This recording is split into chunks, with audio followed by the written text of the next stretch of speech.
വായിക്കുമ്പോൾ ഒരു കുഴപ്പമുണ്ട്. നമ്മൾ ഒരുപാട് വായിച്ചു കഴിയുമ്പോൾ നമുക്ക് പിന്നെ എഴുതാതെ പറ്റില്ല എന്ന് തോന്നുന്നൊരു പോയിന്റ് എത്തുന്ന എനിക്ക് തോന്നുന്നു. എനിക്ക് പേഴ്സണലി അങ്ങനെ ഫീൽ ചെയ്തിട്ടുണ്ട്. കുറേ വായിച്ചു കഴിഞ്ഞപ്പോൾ എനിക്കും ഈ വായന എന്നെ ഇൻഫ്ലുവൻസ് ചെയ്യുന്ന പോലെ തോന്നി. എനിക്കും എന്തൊക്കെയോ എഴുതണം എന്ന് തോന്നി. അങ്ങനെ ചെറിയ ചെറിയ കുറിപ്പുകളായിട്ട് കവിതകളൊക്കെ എഴുതി പുറത്ത് കാണിക്കാൻ ഇപ്പം നമുക്ക് വായിച്ച ക്രിഞ്ചടിക്കും എന്ന് പറയുന്ന പോലെയുള്ള കവിതകളുണ്ടല്ലോ, അങ്ങനത്തെ കുട്ടി കുട്ടി കവിതകളൊക്കെ എഴുതി തുടങ്ങി.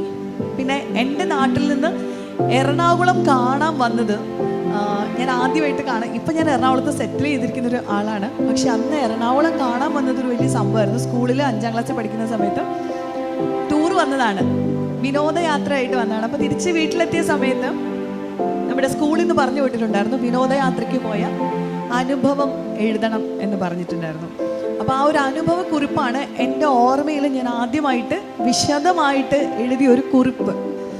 അപ്പോൾ അതിനന്ന് സ്കൂളിൽ എക്സ്കർഷന് പോയ എല്ലാ കുട്ടികളെ കൊണ്ട് എഴുതിപ്പിച്ചിട്ട് അന്ന് അതെനിക്ക് ഫസ്റ്റ് പ്രൈസ് ഒക്കെ കിട്ടി. എന്നിട്ട് അതിൻ്റെ പേരിൽ വീണ്ടും സ്കൂളിൽ നിന്ന് സമ്മാനമായിട്ട് കിട്ടിയത് ഒരു കെട്ട് പുസ്തകമാണ്. അപ്പോൾ ഈ എഴുത്തും വായനയും എല്ലാ കാലത്തും ഇതുപോലെ എൻ്റെ കാര്യത്തിൽ ഭയങ്കര കണക്റ്റഡ് ആയിട്ടുണ്ടായിരുന്നു.